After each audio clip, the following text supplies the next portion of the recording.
cet exemple 9 où nous devons factoriser ce polynôme ici de degré 4.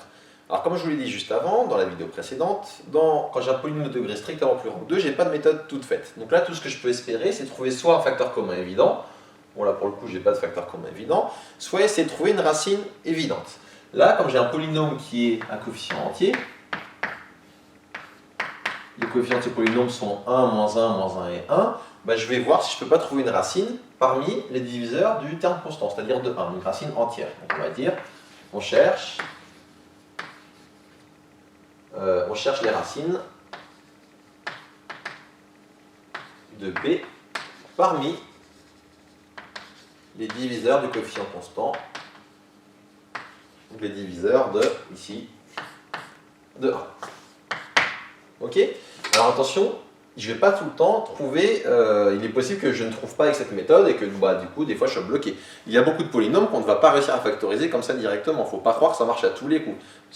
Comme je vous l'ai dit, il n'y a pas de formule toute faite, donc il y a certains polynômes, il faut accepter qu'on n'est pas capable de les factoriser, en tout cas pas comme ça directement. On peut avoir des outils numériques, des choses comme ça, mais bon, ce n'est pas l'objet de ce cours, mais il faut accepter ça, on ne va pas toujours être capable de le faire. Nous en pratique, dans tous les exemples qu'on va voir aussi bien en amphi qu'en TD, bien sûr, je ne mettrai que des polynômes qu'on arrivera à factoriser. Mais ayez en tête que des fois, on n'arrivera pas. Dans la vie courante, il est possible qu'on ne soit pas capable de factoriser un polynôme. Donc, ceci étant dit, reprenons ici. Il faut chercher parmi les diviseurs de 1. C'est-à-dire, quels sont les diviseurs de 1 ? Les diviseurs de 1 sont soit 1, soit moins 1. Donc, je calcule les P de 1, je vais voir si je trouve quelque chose. Et si je ne trouve pas, j'essaierai de P de moins 1. Et on verra bien si ça permet de conclure ou pas. Alors vous verrez que ce n'est pas très compliqué ici, hein. Quand je calcule P de 1, on peut même voir ça comme une racine évidente. Ça fait 1, moins 1, moins 1, plus 1, ça fait 0, donc je peux directement dire que 1 est une racine de P.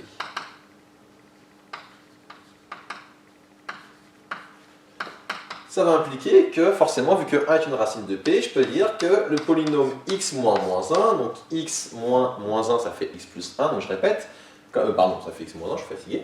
Donc comme 1 est une racine de P, je vais pouvoir factoriser par x moins la racine que j'ai trouvée là, donc par x moins 1. Je veux dire que x moins 1 divise P, et donc maintenant ce que je vais faire, c'est que je vais faire une division euclidienne de P par x moins 1, pour voir ce qui me reste. Alors on va poser les divisions euclidiennes, on va voir ici x puissance 4, moins x au cube.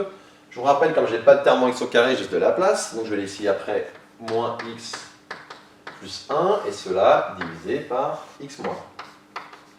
Je vous rappelle comment ça fonctionne, je prends le terme qui est le plus à gauche et je me pose la question, comment je passe de x au terme qui est le plus à gauche ici, donc x 4. La réponse, il faut que je multiplie par x au cube, et je vais poser, donc ça va donner moins, parenthèse, x au cube fois x, ça fait x puissance 4, et x au cube fois moins 1, ça fait moins x au cube. J'observe que les x puissance 4 se simplifient, j'observe que ici les x au cube se simplifient aussi pour le coup, qui va me rester uniquement moins x plus 1. Comment je passe maintenant de x à moins x? La réponse est qu'il faut que je multiplie par moins 1. Ça me donne ici moins x plus 1. Et donc, j'ai un reste ici, si on regarde bien, moins x moins moins x 0, 1 moins 1, 0. J'ai un reste de 0. En fait, c'est logique, c'est pas surprenant. On a dit que le polynôme x moins 1 est divisé p. Donc, dans ce genre de situation, obligatoirement, vous aurez ici un reste de 0. Si ce n'est pas le cas, c'est que vous êtes bourré quelque part. Vous avez fait une faute de calcul. Donc là, qu'est-ce que je viens de montrer? Je viens de montrer que p est s'écrivait sous la forme x moins 1 fois x au cube moins 1. Regardons maintenant ce qu'on peut dire de ça. Donc ça, c'est un polynôme de degré 1, donc j'ai plus rien à faire avec. Là, j'ai un polynôme de degré 3, il faut à nouveau que je le factorise. Comment faire pour le factoriser? Je vais à nouveau chercher une racine évidente de ce polynôme. Pour le coup, là, j'en ai vraiment une de racine évidente. Je vois que si je remplace par 1 au cube moins 1, ça fait 0. Donc je peux dire ici que moins 1 est une racine de P, pas de P, mais de x au cube moins 1.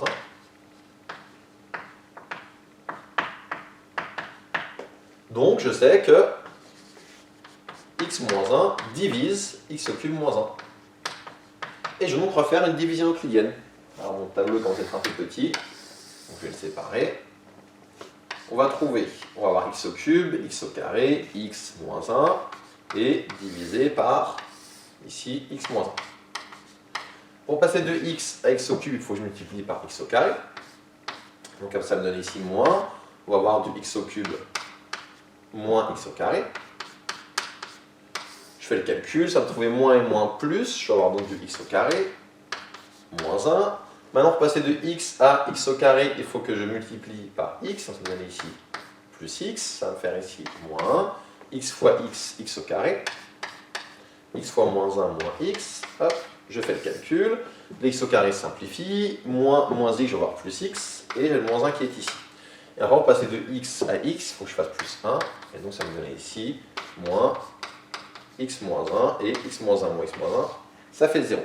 Là, encore une fois, comme je savais que x moins 1 était un diviseur de ce polynôme, j'étais sûr d'avoir un reste de 0 dans ma division euclidienne.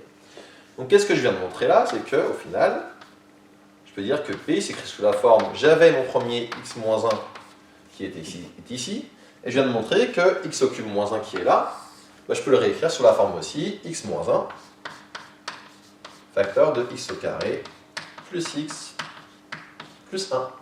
Donc ça correspond à x au cube moins 1 que je viens de calculer ici, que j'avais ici, que je viens de calculer grâce à cette division euclidienne. Donc au final, P, comment je peux l'écrire? Je peux l'écrire sur la forme x moins 1 au carré, facteur de x au carré, plus x, plus 1. Petite remarque, ici, comme j'ai un x moins 1 au carré, ça signifie que 1 est une racine de multiplicité 2 de P. Enfin, il faudrait que je continue, mais là, 1 n'est pas racine, je peux vérifier. 1 plus 1 plus 1, ça fait 3. 1 n'est pas racine de ce polynôme. Donc 1 est une racine de multiplicité 2 de P.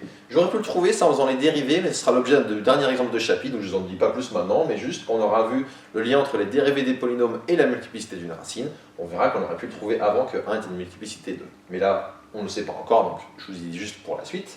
Et continuons juste. Maintenant, pour continuer de factoriser ce polynôme, pour terminer, il faut que je m'occupe de ce polynôme de degré 2 qui est ici. Et comme c'est un polynôme de degré 2, bah, je sais le factoriser en calculant son discriminant delta. Ici, delta, il va valoir, on a déjà vu ce polynôme à l'exemple d'avant, il va valoir moins 3. Comme il est négatif, ça veut dire que c'est déjà factorisé sur R. Et donc, la factorisation de P sur R, c'est celle-ci. Et j'ai terminé mon exemple.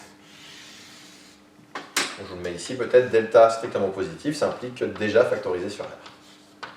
On pourrait le faire sur C, mais là, ce n'était pas l'objet de l'exemple. Et surtout, on l'a fait dans l'exemple précédent, le factoriser sur C, ce polynôme. Du coup, pas besoin de le refaire maintenant. Et donc, ça termine pour cet exemple-là.